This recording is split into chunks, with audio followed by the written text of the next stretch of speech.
नमस्कार, म अर्जुन भट्टराई बीच सेवा र एडु नेपालबाट।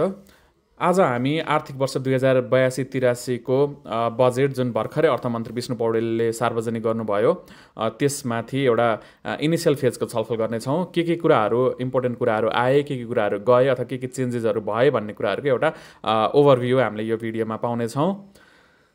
अब सुरुमा त अङ्ककै कुरा गरौँ। आगामी आर्थिक वर्षका लागि कुल बजेट 19 खर्ब 64 अर्ब 11 करोड रुपियाँको हुनेछ र यसमा चालु खर्च, पुँजीगत खर्च र वित्तीय व्यवस्थापनका लागि महत्त्वपूर्ण अंश छुटाइएको छ।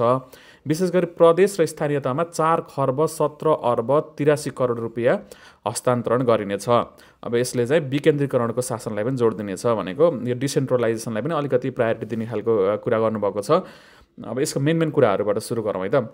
डिजिटल रूपान्तरण अथवा डिजिटल ट्रान्सफर्मेसनको कुरा आएको छ यो बजेटमा। एउटा प्रमुख कदम भनेको अध्यागमन प्रणालीको स्तरोन्नति हो, जसमा अनलाइन भुक्तानी प्रणाली र अनलाइन भिजा आवेदनको सुरुवात गरिएको छ। भनेको नेपालको नेपालमा अब जस्तो कि बाहिरबाट आउने एक्सपर्टहरू, इन्भेस्टरहरूलाई चाहिँ अनलाइनबाटै भिजा एप्लाई गर्ने र अनलाइनबाटै त्यो पेमेन्ट गर्न मिल्ने सिस्टम स्टार्ट गर्ने भनेको छ। त्यो ई भिजाहरू हुन्थ्यो नि, जस्तै मलेसियाको ई भिजा, जस्तै अब नेपालले पनि त्यस्तो खालको ल्याउन खोज्दैछ। अब यसको उद्देश्य भनेको महत्त्वपूर्ण प्रतिभा र पुँजीलाई आकर्षित गर्नु हो भनेर भन्नुभएको छ। भनेको अब ट्यालेन्ट मान्छेहरूलाई नेपालमा ल्याउनको लागि भिजा चाहिँ सजिलो बनाइदिने भनेर भन्नुभएको छ। त्यस्तै व्यवसायका लागि हेरौँ विशेष गरी प्रविधि र आतिथ्य क्षेत्रमा भनेको आइटी र हस्पिटालिटी क्षेत्रको लागि चाहिँ राम्रो खबर छ यो बजेटमा। बजेटले सूचना प्रविधि र होटल क्षेत्रका लागि आयकर र विद्युत महसुल छुटको प्रस्ताव गरेको छ। विशेष गरी सूचना प्रविधि सेवा निर्यातबाट प्राप्त हुने आयमा 75% आयकर छुट दिने छ।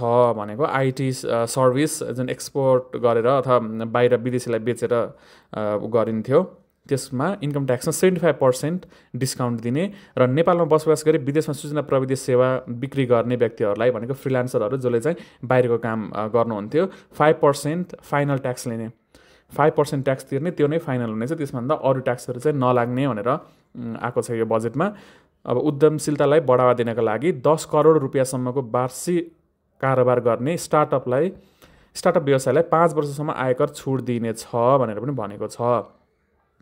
तर यो स्टार्टअपको कुरा चाहिँ अब यो यत्तिकै नै अल्मलिन्छ जस्तो चाहिँ मलाई लाग्छ किनकि अब यसको न त डिफिनेसन छ न त केही छ। पहिला नै स्टार्टअपको कुराहरू आएको थियो, तर डिफिनेसन नै छैन के स्टार्टअप भन्ने कुराहरू नै नछुटाएकोले यो भन्नमा चाहिँ राम्रो सुनिन्छ, तर यसको कार्यान्वयन चाहिँ मैले अहिलेसम्म देखेको छैन।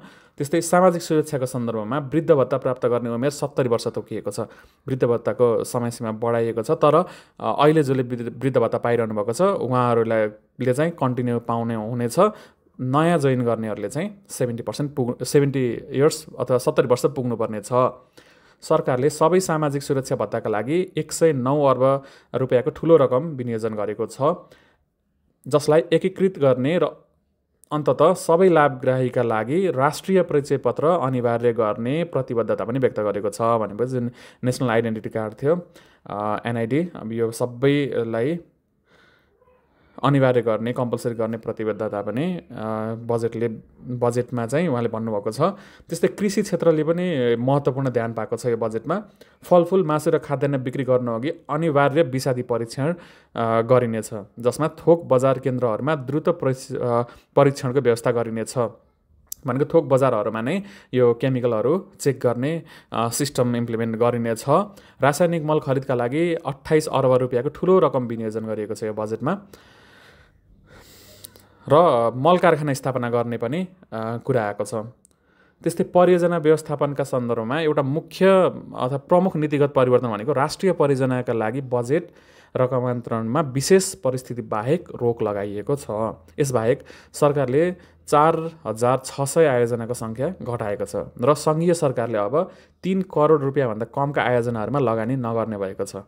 भनेको साना यो आयोजनाहरूमा चाहिँ केन्द्रले लगानी नगर्ने। अब यो पनि त्यही विकेन्द्रीकरण अथवा डिसेन्ट्रलाइजेसनलाई नै प्रमोट गर्नको लागि यस्तो ल्याएको छ। त्यसै शासन र सार्वजनिक सेवाका लागि एउटा महत्त्वपूर्ण कदम भनेको मतदाता परिचय पत्रलाई राष्ट्रिय परिचय पत्रसँग लिङ्क गर्ने जोड्ने हो, जसले मतदाताहरू जालसाजी गर्ने कुराहरूलाई रोक्ने लक्ष्य राखेको छ। अब यसको सुरुवात चाहिँ काठमाडौँ उपत्यकाबाट गर्ने भन्नुभएको छ र बिस्तारै अरू मेजर सिटिज र गाउँघरमा पनि पेनिट्रेट गर्दै लैजाने। निजामती कर्मचारीहरूको लागि भने त्यति खुसीको कुरा आएन यो बजेटमा। अब स्यालेरी योपालि पनि बढेन। महँगी भत्ता जुन पहिला 2000 पाउनुहुन्थ्यो त्यो बढेर 5000 चाहिँ पुग्ने भयो, तर स्यालेरी अरू चाहिँ बढेन योपालि पनि। स्रोतका अभावको कारणले तलब वृद्धि गर्न सकिएन भनेर भन्नुभयो। त्यस्तै नागरिकहरूका लागि एउटा ठुलो सुविधा भनेको एकल बिन्दुबाट केवाइसी, जुन ब्याङ्कहरूमा अथवा विभिन्न सरकारी उयोहरूमा गएर केवाइसी हरेक ठाउँमा भर्नु पर्थ्यो, त्यो एकल बिन्दुबाटै गर्ने र डिजिटल मिडियमबाट पनि केवाइसी भर्न सक्ने भनेर भन्नुभएको छ। अब यसको पनि कार्यान्वयनहरू होला छिटै नै। त्यस्तै स्वास्थ्य क्षेत्रमा एउटा मानवीय पहल भनेको 14 वर्ष मुनिका बालबालिकालाई निःशुल्क क्यान्सरको उपचार हो। एकदम राम्रो क्लज आएको छ यो चाहिँ।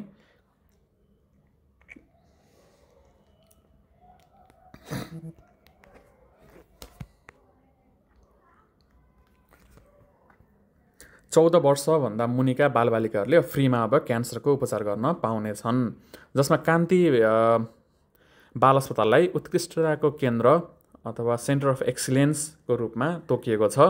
बजेटले आधुनिक स्वास्थ्य सेवाका लागि रोबोटिक प्रविधि र कृत्रिम बौद्धिकता AI रोबोटिक्सहरू पनि युज गर्ने भनेर भन्नुभएको छ। अब यसको पनि इम्प्लिमेन्टेसनहरू त अब के हुन्छ हेरौँ। र लगभग 96 अर्ब रुपियाँको महत्त्वपूर्ण विनियोजनसहित निरोगी नेपाली स्वस्थ नेपाली भन्ने कार्यक्रमको पनि सुरुवात यो बजेटले गरेको छ। त्यस्तै स्पोर्ट्स खेलकुद क्षेत्रमा एकदम राम्रो प्रोत्साहन चाहिँ खेलकुद क्षेत्रले पाएको छ यो बजेटमा। 6 अर्ब 8 करोड रुपियाँको यो एउटा कृतिमानी बजेट एलोकेट भएको छ खेलकुद क्षेत्रमा। अब यो योजनाहरूमा चाहिँ झापाको दमकमा अन्तर्राष्ट्रिय स्तरको आधुनिक रङ्गशाला बन्ने भएको छ अब भ्यू टावरको सफलतापछि, र सोलुखुम्बु र मुस्ताङ जस्ता हिमाली क्षेत्रमा उचाइका खेलकुद स्टेडियमहरू निर्माण गर्ने पनि बजेटमा समावेश भएको छ। अब यो साँच्चीकै बन्यो भने चाहिँ जस बाहिरको विदेशी स्पोर्ट्स च्यानलहरू, विदेशी दर्शकहरू पनि आकर्षित हुनुहुनेछ र स्पोर्ट्स टुरिज्ममा केही गर्न सकिन्छ इफ यो साँच्चीकै इम्प्लिमेन्ट भयो भने। देशका प्रमुख क्रिकेट मैदानहरूको स्तरोन्नति पनि गरिनेछ भनेको अपग्रेड गर्ने यो सबै क्रिकेट स्टेडियमहरूलाई पनि भनेको छ बजेटमा। त्यस्तै पूर्वाधार र यातायातमा पनि प्रमुख फोकसका क्षेत्रहरूमै परेको छन् यो बजेटमा। त्रिभुवन अन्तर्राष्ट्रिय विमानस्थललाई बुटिक विमानस्थल भनेको सानो चिटिक्क परेको राम्रो हुन्छ नि, जस्तै बुटिक होटलहरू हुन्छ हो त्यस्तै बनाउने भनेर 4 अर्ब 15 करोडको बजेट विनियोजन गरिएको छ। आर्थिक तथा प्राविधिक रूपमा उपयुक्त स्थानमा मात्रै नयाँ सडक निर्माण गरिनेछ। अहिले जुन जथाभावी बनेको छ नि बाटोहरू, जुन ठाउँमा पनि के विकास त भन्दाखेरि बाटो बनाएर अब गाउँ नै छैन, बस्ती नै छैन भने बाटो लैजाने, अब यसलाई चाहिँ रोक्ने भनेर यो बजेटमा भनिएको छ। सुरुङ प्रविधिले चाहिँ विशेष जोड दिने भनिएको छ। सिद्धार्थ राजमार्गको पनि स्तरोन्नति गरिनेछ र हुलाकी राजमार्ग तथा द्रुत मार्गको निर्माणका लागि महत्त्वाकांक्षी समयसीमा तोकिएको छ भनेको अब छिटो बनाउने भनेर समयसीमा तोकिएको छ यो हुलाकी राजमार्ग तथा अरू द्रुत मार्गहरूमा। त्यस्तै निजगढ अन्तर्राष्ट्रिय विमानस्थलको निर्माणको पनि घोषणा गरिएको छ। यो पनि अब सधैँ विवादमा नै आइरहेको कुरा हो र बजेटमा पनि अहिले पनि समावेश भएको छ। त्यस्तै ऊर्जा क्षेत्रमा विद्युत उत्पादनमा विविधीकरणमा जोड दिएको छ, जसमा जलाशययुक्त जलविद्युत आयोजना र निजी लगानी आकर्षित गर्ने लक्ष्य राखिएको छ। बजेटले देशव्यापी रूपमा 4G सेवा र काठमाडौँ तथा अन्य प्रमुख क्षेत्रहरूमा 5G चाहिँ सेवा पुर्याउने पनि लक्ष्य राखेको छ। अब यसमा यो ऊर्जा क्षेत्रमा चाहिँ EV इलेक्ट्रिक भेहिकल्समा ट्याक्स बढ्ला कि भन्ने जुन अनुमान थियो त्यो बढ्न त बढेन, तर उहाँले जुन बजेट भाषण प्रस्तुत गर्दा यो इलेक्ट्रिक भेहिकलहरूको प्रोत्साहनको लागि त्यसमा लाग्ने सम्पूर्ण कर तथा अन्य शुल्कहरू यथावत राखिएको छ। अब भन्दा करहरू छुट दिन लाग्यो कि भन्ने हिसाबले चाहिँ सबैजनाले सुन्नुभयो थियो। तर यो अब अलिकति त्यति राम्रो शोभनीय चाहिँ सुनेको थिएन, अलिकति भद्दा नै सुनेको थियो। अब के हो उहाँको शिक्षा क्षेत्रमा 2,11,17,00,00,000 रुपियाँको ठुलो बजेट विनियोजन गरिएको छ। बजेटले गुणस्तरीय शिक्षा र मानव पुँजी विकासलाई प्राथमिकता दिएको छ भनेको ह्युमन रिसोर्सको डेभलपमेन्टलाई यो बजेटले चाहिँ अलिकति प्राथमिकता दिएको छ। प्रमुख पहलहरूमा सामुदायिक विद्यालयहरूमा भौतिक पूर्वाधार विकासका लागि पुँजीगत अनुदान, प्रारम्भिक बाल विकास सहयोगी कार्यक्रमका लागि अनुदान वृद्धि र निःशुल्क सेनिटरी प्याड वितरण तथा दिवा खाजाको कार्यक्रमलाई निरन्तरता दिएको छ। एउटा उल्लेखनीय परिवर्तन भनेको चाहिँ यसमा जुन एससिईको व्यवस्थापन केन्द्रले गर्थ्यो, सङ्घले गर्थ्यो, अब प्रदेश स्तरबाट गर्ने पनि प्रस्ताव भएको छ। र विषय विशिष्ट शिक्षक अभावलाई सम्बोधन गर्न शिक्षक ब्याङ्कको स्थापना गरिनेछ। टिचर्स ब्याङ्कको पनि अवधारणा आएको छ। अब यो पनि के हो भन्ने कुराहरू चाहिँ बिस्तारै आउँछ। दूरदर्शी कदमको रूपमा उच्च शिक्षाका विद्यार्थीहरूलाई सातामा 20 घण्टा काम गर्ने पढ्दै कमाउँदै कार्यक्रम अन्तर्गत अनुमति दिइनेछ भनेको छ। अब यो पहिला नेपालको स्टुडेन्टहरूले काम गर्न पाउँथेनन् भन्ने चाहिँ मलाई पनि थाहा थिएन है। अब के भनेको यो पनि खासै बुझेन। अन्तमा केही चाखलाग्दा अन्य बुदाहरू हेरौँ। स्वेट सेयरलाई कानुनी मान्यता दिने भनेर भनेको छ, तर यो पनि इम्प्लिमेन्टेसन चाहिँ म खासै छिटै होला जस्तो चाहिँ देख्दैन, किनकि कम्पनी रजिस्ट्रारको कार्यालय छ फेरि अर्को उता है। अब त्यसले कार्यान्वयन त कुनै पनि कुराहरूलाई चाहिँ सजिलैसँग कार्यान्वयन हुन त दिइरहेको इतिहास छैन। सो यसलाई पनि अहिले हामीले जस्ट एउटा आयो भन्ने मात्रै रूपमा लिगौँ। त्यस्तै स्टार्टअपहरूको लागि 3% ब्याज दरमा धितोविहीन सहुलियत कर्जा, यो पनि एउटा बजेटमा राख्दाखेरि चाहिँ राम्रो सुनिन्छ भन्ने हिसाबले सधैँ आइरहने कुरा हो। थोरै मात्रै बजेट हुन्छ र थोरै मात्रै यो स्टार्टअपहरूले यसको सुविधा लिन पाउँछन्।